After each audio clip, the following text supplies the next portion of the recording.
Right, hello again, Tom and Anne. So this week's video, we're going to run through the checklist that we talked about when we met on Monday, looking at flexibility, strength, cardiovascular. So let's start with flexibility, and we're just going to work our way around the body. So you pause things, play with different exercises when you're ready to. So flexibility is starting with the neck, just either sitting or standing. Just fold your arms behind you, take your shoulders back a little, take your head round one direction and then the other. So no hurry, just looking to get rotation into your neck to begin with. And then drop your chin down to your chest, raising and lowering your head. Again, just getting simple movement into your neck.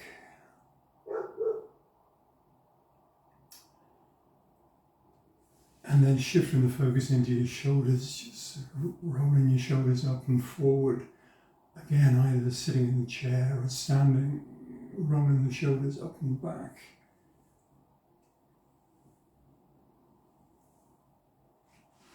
And then just looking to maybe just work on windmilling your arms, getting your arms moving freely in the shoulder joints, taking your arms out wide, hugging your shoulders, just generally getting your shoulders moving freely and easily, and using your belts to work on the shoulders as well. Taking your arms high, backwards and forwards, freewheeling with your arms. Again, just going to get your shoulders moving easily and arms high over your head and just stretching out either side. And just playing with the range of movement in your shoulders using your belt. Arms and hands. Just taking your arms out wide, turning your fingers to your shoulders, getting your elbows moving. And then maybe taking your arms out in front of you, just wriggling and stretching your fingers. And then just turning your right hand over, thumb down to the ground, left hand over the right, fingers interlocked. Pulling your hands through, stretching through wrists and fingers. And then the same thing on the other side, left arm out, thumb down, right hand over, fingers interlocked, pulling your hands through again. Okay, and then shaking the tension out of your hands. Working on your spine, you can either do this sitting in the chair or on the mat. So the key thing is we're going to take the spine backwards, forwards, side to side, rotate it. So sitting in a chair, just dropping your chest down to your thighs, letting your head hang. Taking your chest forwards towards your thighs, easing your way up. Just arching your back a little. Just a few repetitions, taking your spine backwards and forwards.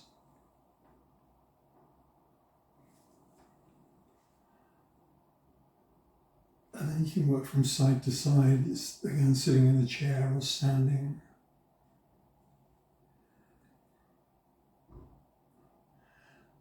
And then sitting in the chair, rotation is good. Just bum firmly planted in the chair, rotate around to the right as far as you can. Using the chair to give you a bit of leverage, pause a moment, and then back around the other way. And a couple more repetitions, just taking your spine one way, then the other, just working on rotation. And then if you want to work on the mat, working on your spine, again, the same things. Side to side stuff, again, is easier just sitting in the chair, working from side to side. Working on the mat, just sliding your bum back over your heels, taking your body backwards and forwards like this. Just a lovely way of getting movement into your back. Sliding backwards and forwards gently.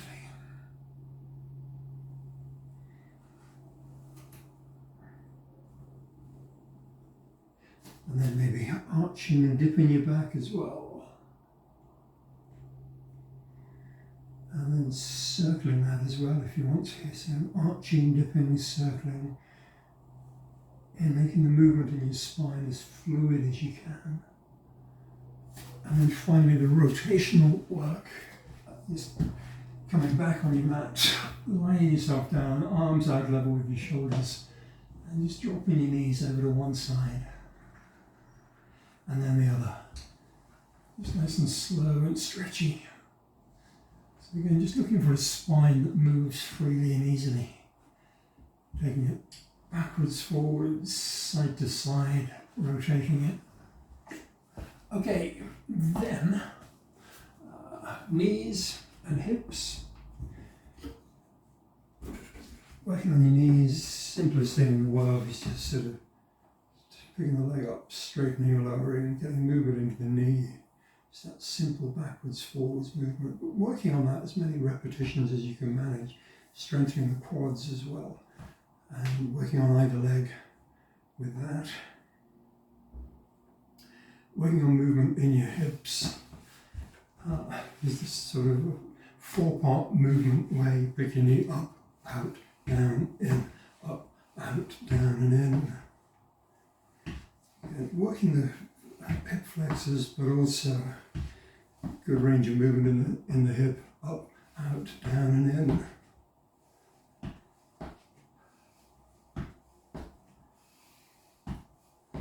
And then you can use the belt to work on the hips.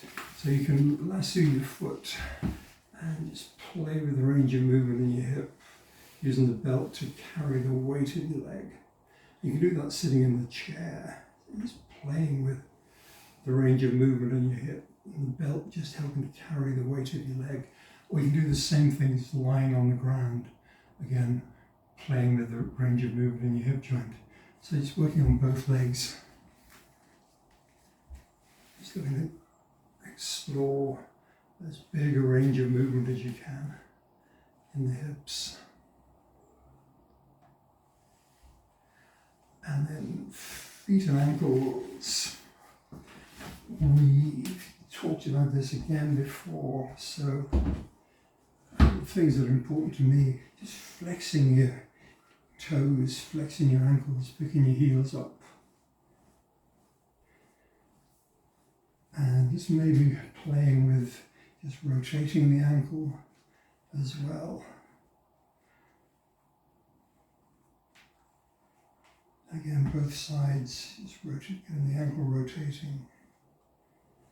And rocking from the outside of your feet to the inside of your feet, so you're getting lateral movement into your ankles as well. Okay, so I've had a whirlwind race around the body, talking about flexibility. Looking at strength, again, things you can do, either sitting in the chair or standing. Let's do it standing this time.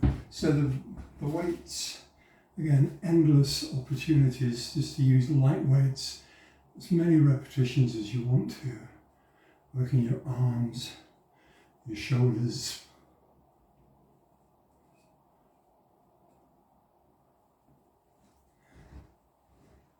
So loads of examples. All you're doing really is just moving your shoulders while you're carrying the weights. It's toning a range of muscles in your shoulders and your upper body. And again, there's loads of examples of this online if you want to look at other things. Make it up as you go along, basically.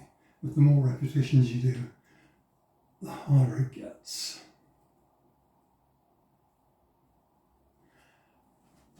We talked about the wall push, where you're standing a couple of feet away from the wall, hands on the wall, and just easing your body forward and back. So it's like a push-up, but using the wall instead of having your body parallel to the ground.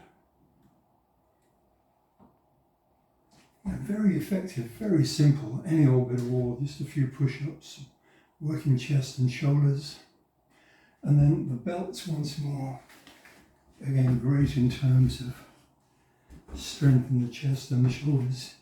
Again, sitting or standing. Just the ones that I like is taking your arms wide, letting the tension pull your hands together, pushing against your belt. So just using that to work the chest and the shoulders. Taking the belt over your head, letting the tension pull your arms back, bring them forward, pull them back, bring them forward. And then maybe just shortening the belt, bring it onto the top of your chest and just pushing up, working with your hands behind your head. So again, using the belts to work on the shoulders and the upper back.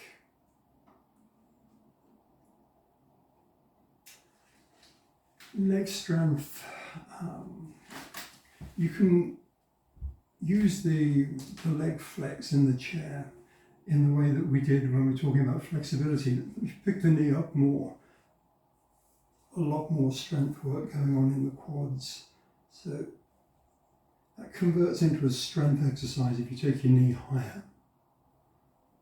And then the other two exercises, again, pretty simple stuff. Behind your chair, using it for support, rocking up on the balls of your feet, easing your way back down, pushing up on the balls of your feet. So working your ankles and your calf muscles. If you want to work really hard, you can do that on just working on one leg rather than both legs together. That's entirely up to you. So that's focusing on your ankles and your calf muscles, lower leg strength.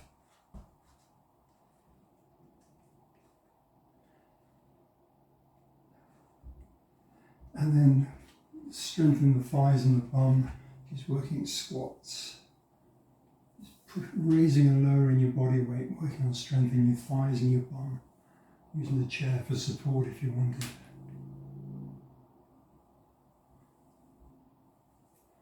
And then working on the abs, we looked at 2 or 3 things. So just going down on the mat for that. Dead bug exercise was the first, just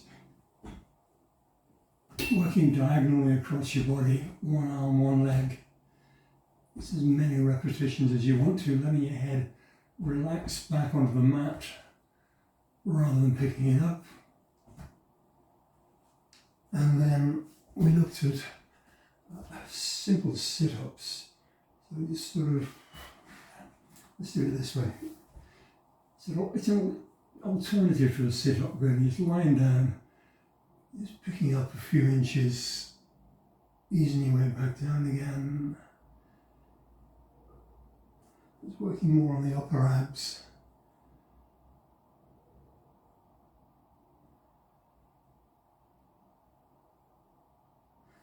You can work more on the lower abdominal muscles, wedging your hands behind your bum, working a pedaling motion.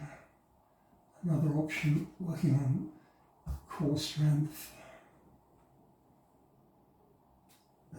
Pedaling backwards if you want to do, however you want to do that. And then finally, working on strength in your back in a bridge pose.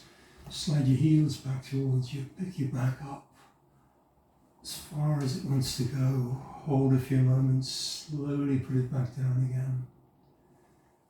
And pick it back up again. So again, options, you can hold for a little while. Next time you come up, you can just keep on working up and down, keeping your tummy muscles and your back switched on and engaged. So you're just playing with that exercise in bridge, getting a little movement into the lower back, but also strengthening lower back and bum. Right, so that covers the strength and flexibility stuff. Cardio, walk a bit more. Walking is so important in terms of just getting your heart and your lungs working. It's the most basic thing, but probably the most important at this stage. The stepping work in the garden, again, really useful. Be careful how you do it, but just up a couple of steps, down a couple of steps. Again, is working on leg strength and working on cardiovascular activity. The bouncer you've got in the house is great. Chair running, we talked about this, so just sitting in the chair, picking your knees up, keeping your body fairly upright. Again, burns quite a lot of calories, works your hip flexors, tummy muscles. You also got an exercise bike. Try getting 5 or 10 minutes on that every now and again. And swimming that we talked about, really useful. So to finalise, take every opportunity you've got just to do 5 minutes here, 5 minutes there. Log what you're doing so you can see how much you've done and you get a sense of achievement, a real sense of satisfaction from that. Have in mind your end of month weight target. It's only a few days away now, but a few days now, really focusing on that target and your diet can make a difference. And that's fine, that's about it really. So enjoy your next few days, work as hard as you can, but without pushing it too hard. And see you on Monday, August the 5th at 2 o'clock. Thank you very much.